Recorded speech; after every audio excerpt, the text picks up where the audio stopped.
Being an educator is one heck of a lonely journey, but every step holds a story, an experience that shapes how we teach, learn, and grow. Welcome to the Educator Experience. I'm your host, Salli Carter, and together we'll explore the moments that define us as educators. Through authentic conversations and shared experiences, we're building a community that connects, reflects, and inspires, all while breaking down barriers in education, one story at a time. You are not alone. Let's grow together.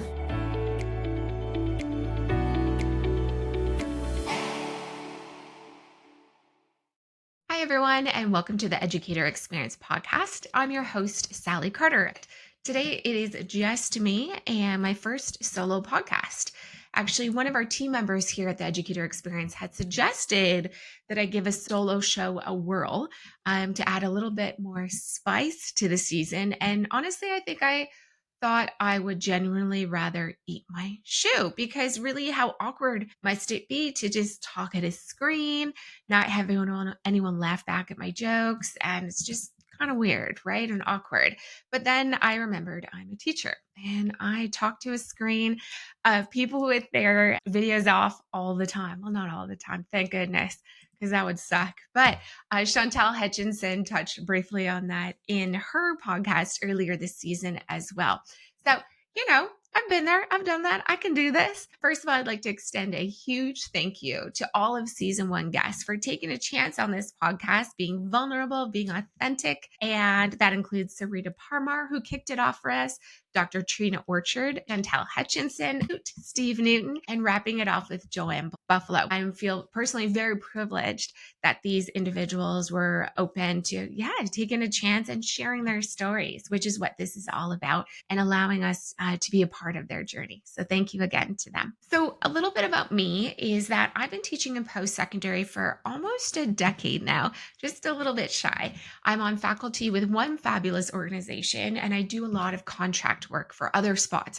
I believe I've taught with about 6 or 7 post-secondary institutions, colleges, and universities, ranging from BC, Alberta, and now recently Ontario as well, which is pretty cool. And what that has given me really is a plethora of experiences, from the good, the bad, the ugly, the fun, the hilarious, the challenging, and literally everything in between, right? And so when our team members suggested that I likely have a few stories to draw upon, they were not wrong. I definitely have seen a few things, y'all, for sure. And in reflecting on what would be an interesting and valuable story to start off with by sharing, it really brought me back to my why I founded the Educator Experience and this podcast. And that's all about creating connection. This podcast is about educators sharing an impactful moment or story from their journey, which hopefully others can connect with as well. So whereas some podcasts out there are more about learning a tip or a trick or a teaching technique, maybe some of those might still come from our conversations as well. I really wanted to create a space that is more about connection and community and that type of fun stuff. Because I think as educators, we are sometimes left on an island all by ourselves. We're flying the plane solo. And it can be really one heck of a lonely journey, right? And I think I actually say that in my introduction as well, because I stand by it. So I really wanted this organization and the podcast to really bring people together, because we deserve that. And I think it helps make our journey a little bit more smooth, a little bit easier. One of my core values is support. I have a consulting business based on supporting entrepreneurs. And then I was really excited to start this business and found this organization based on supporting educators in their respective journeys. As educators, I think a lot of times we don't really know the right questions to ask, and we're just kind of left a little bit floundering, especially as new educators, right? Specifically new educators. So if you're a seasoned educator, I invite you to think back to maybe when you first started, to your first couple of years, and maybe what that was like for you. How was your experience? In speaking with my colleagues from around Canada, we all pretty much have a pretty resounding similar answer or response from our first few years really is, that it sucked and it was overwhelming. Obviously, there were fun times too, but there was burnout. There was an excessive amount of hours and energy. Again, going back to it being lonely, right? So it wasn't always a really positive experience, but for some reason we stuck through it because actually at the end of the day, we're all a little bit crazy, aren't we? Possibly some of us more than others, right? But it can be really challenging, I think. And that support is so valuable and so important for institutions to recognize in terms of onboarding new educators. I just don't think it has to be as hard as it is. Through my experiences, because I've started and had the opportunity to work with a few more organizations than a lot of traditional educators, I've seen a lot of stuff, right? Like I said, I've seen a lot of various onboarding practices. I've seen how different departments support or don't support their new educators, some of which I'd like to forget, some experiences. Some have really, truly imprinted on me wonderfully forever. What I'm really excited to get into today is a specific example of a contradiction in terms of what support looked like for me at one point in time when I onboarded with two different organizations at the same time. Okay, so picture this. This was a while ago, and I was starting two new courses with two different institutions at the same time. So I got to see uniquely how each of them handled my onboarding process as I was new with both of their institutions. One organization was like, hey, here's a course. The syllabus, we've been doing this course since the beginning of time, and it's an integral part of this particular program that we've hired you for, but we're not giving you anything more than this. Here's a textbook, a syllabus. You need to figure this out and build it yourself. So, a little bit of backstory. A lot of the courses that I've dealt with throughout my career, quite often people are like, we've got some extra resources for you. We've got slides. We've done this before. We have advice for you.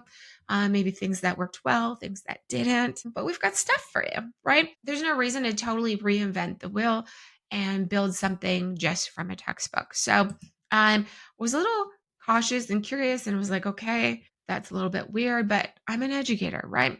We roll with the circumstances that we're given. I questioned really why they weren't able to give me more information or why there wasn't more collaboration in that particular department, but I was new and I wasn't going to question things. So, yeah, I kind of felt a little bit like I was left to fend for myself. Perhaps the course didn't work and they wanted someone to completely reinvent it. Who knows? I wasn't privy to that information. But I'll tell you something. I definitely had to put in a lot of pre-prep work in order to get things up and going, right? Bringing a lot of various resources, excessive amount of time building something that had already been done.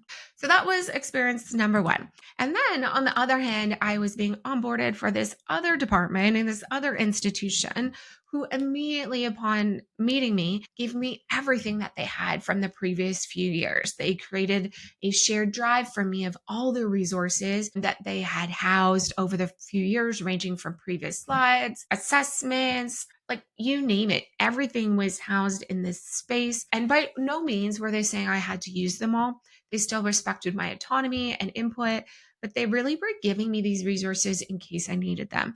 They understood particularly that in your first year, your first course, there's a lot of extra work that goes into it, hours, time, energy, all that stuff. And they were really trying to lighten that load. It felt like to me as a really supportive, collaborative atmosphere. And it was really cool. What they also did, which was really special and impactful to me at the time, was that they proactively set up weekly meetings and check ins with me. So at these meetings, we talked about the week. They checked in to see if I needed any help with the resources, the material, any questions about the classroom, institutional policies, student management, classroom management, stuff like that. Anything. They weren't just reaching out to say with an email, hey, if you have any questions, let us know, which is my general experience with post-secondary institutions. People, we think we're being supportive, but sometimes we just don't know the questions until we talk to people, right? So they really helped probe to see how I was doing, how I was feeling, and how I was adjusting and fitting in. And really, I have to say that the impact of that level of support I hadn't really experienced before in the post secondary system or realm. And it was amazing. So I'm going to jump back for a second, share that I originally come from the corporate world. I manage large teams and I'm an entrepreneur, as I mentioned.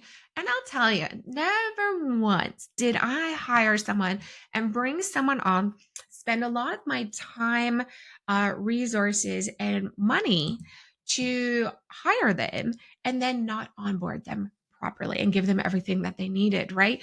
For a lot of the spaces that I've worked in before, there were months of training, onboarding, and support, whether it be through various classroom training to talk about policies and get people up to date, mentoring, job shadowing, all that kind of stuff. At the end of the day, I want that new hire to work out. It's on me to set them up for success. And I feel like oftentimes in post secondary, there's a bit of a contradiction in terms of how new educators are treated versus someone new in the corporate world. There's investment in this person, whereas educators really are just left to figure it out. I always use the joke we're just given a course, smacked on your butt, and literally told to just figure it out and reach out if you're drowning. But as I said, we don't always know the questions to ask when we're new, right? And honestly, I have to say, over the entire time that I've been teaching, not much has changed in terms of that onboarding process. There really seems to be a bit of a gap, which is wild to me. We pay teachers a certain amount of money, but we expect them to go above and beyond, particularly as new educators. It's like saying, hey, we're giving you this, but you're going to work way more. So those are two of my experiences. And it was just so interesting because they were happening at the same time and they were just so vastly different in terms of support and collaboration. And it's just an experience I'll never forget. And I do have to say that, I do continue to work with this one institution, and if they needed me to work on a Friday night and cancel all my exciting plans, because obviously being so fun and popular and funny and all those good things, I have wild, fun, busy Friday nights, right?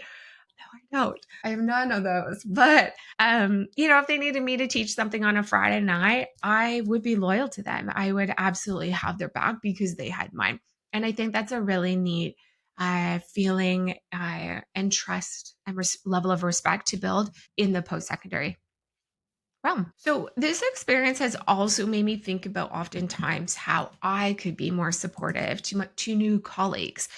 Because organizations traditionally aren't, I consider how I can create my own level of change so that people aren't crying in a parking lot, or not that I've ever done that before. Maybe once when I had my car towed twice from the same spot back to back, which was massively embarrassing. But there are moments that are really overwhelming, right? So, what can I do to help new colleagues so that they have an even better or even smoother experience? Now that I've worked for so many different institutions, it's really something that I just naturally notice on how new educators are treated, how we are supporting them organizationally, departmentally, and culturally, and even as coworkers. What are we doing to really help integrate someone and help them feel comfortable? So that's the whole point of this educator experience organization. And it really comes back to support, community, and connection. I'm not saying I have all the answers. But we likely are losing valuable people because we aren't supporting them in maybe the best way possible. Again, just saying, congratulations, you're hired, slapped on the butt, and left to figure it out on your own, right? I have a colleague that once joked that being a new educator is like a sink or swim type of situation. If you make it through a year, then you're good to go. You'll continue on. But to me, that's like saying, hey, we know that your first year or two, they're going to blow. We are aware of this. And then either you make it or you don't. I find that kind of weird. I can't relate to the sink or swim philosophy because that goes against my core values of support.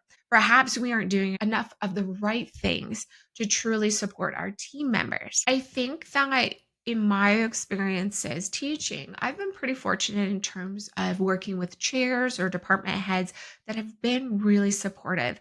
But I find a lot of stuff is reactive instead of proactive.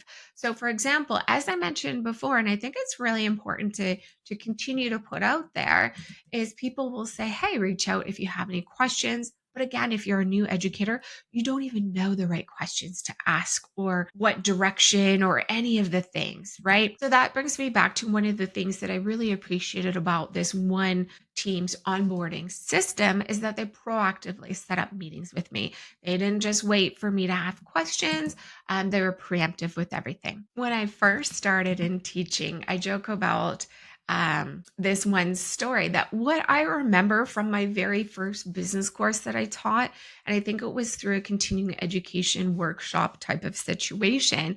All I remember is that I got super hyper focused on creating popsicle sticks for part of this game that I created to be part of this course. And the amount of time I wasted focusing on popsicle sticks, it was ridiculous. I there was nobody to kind of bring my mindset out of it. I didn't realize I was probably spending way too much time, but I just was hell bent on getting these popsicle sticks ready and then writing them into my lesson plan that I was learning at the same time. So I wasted a lot of time. How ridiculous that was.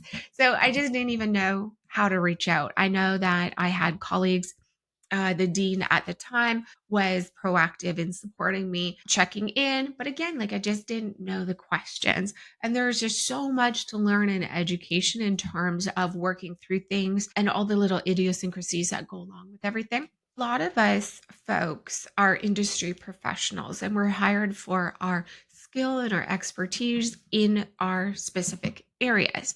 We don't come with specific teaching or classroom management knowledge. And I think there's a very large disconnect here. We kind of just leave people out to flounder and figure things out on their own. And that can be tricky. There are still moments in my career where I feel like I don't have a clue what I'm doing. Um, those moments become less and less, but occasionally they pop up. And I feel like there really is an opportunity for us to continue to support each other and new educators even better, right? So as I start to wind things down, I was thinking about something that could help bring us and our community together even more. I would love to invite people along with a little challenge. So if you're listening to this podcast or hearing about it from someone else, I would like to invite you to reach out to a new educator in your department proactively, preemptively, reach out, connect with them, set up a coffee date or a virtual coffee or tea and check in with them. Don't ask them if they have any questions and wait for them to get back to you. Start the conversation or let them come with some questions. Maybe ask them to share some challenging experiences from their previous semester or their current term, some of their successes. And then share some of yours and make that connection and allow for that sharing opportunity.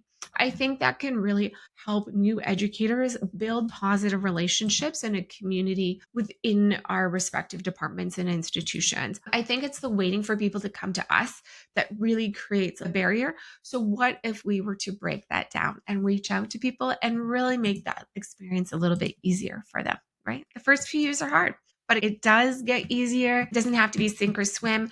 Also, reach out to people. That's one of the things that I've learned personally to do pretty well from being in education. I don't wait for people to reach out to me. I try to make friends immediately. Is there a department head? Can they suggest some people who are open to connecting that I can ask questions to? I always create those links and those relationships right away, but that took me a little while to get into. So, what if each of us were to reach out to someone and build those supportive relationships? I would love to hear the impact of those moments and then really see if we can start a support train, a new educator support train, and go from there. So that's it. Thank you so much to everyone for listening. As y'all know, we are just starting this brand and it's our first season. So please feel free to reach out to me if you'd like to be featured as a guest. I'd love to connect with you. And again, going back to our mission here at the Educator Experience, it's to support educators along their journey. So, and to do this, I'm requesting your support in return. So please, if you can, subscribe, help us get our brand out there.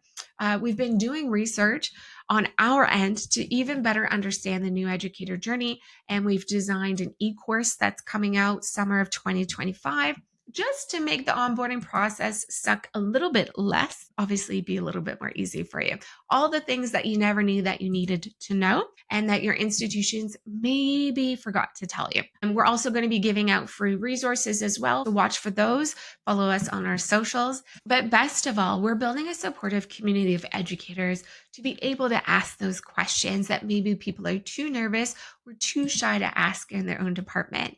We really want educators to succeed. We want y'all to do awesome, right? So please help us get the brand out there. We really appreciate your ongoing support, and I look forward to seeing you all next week.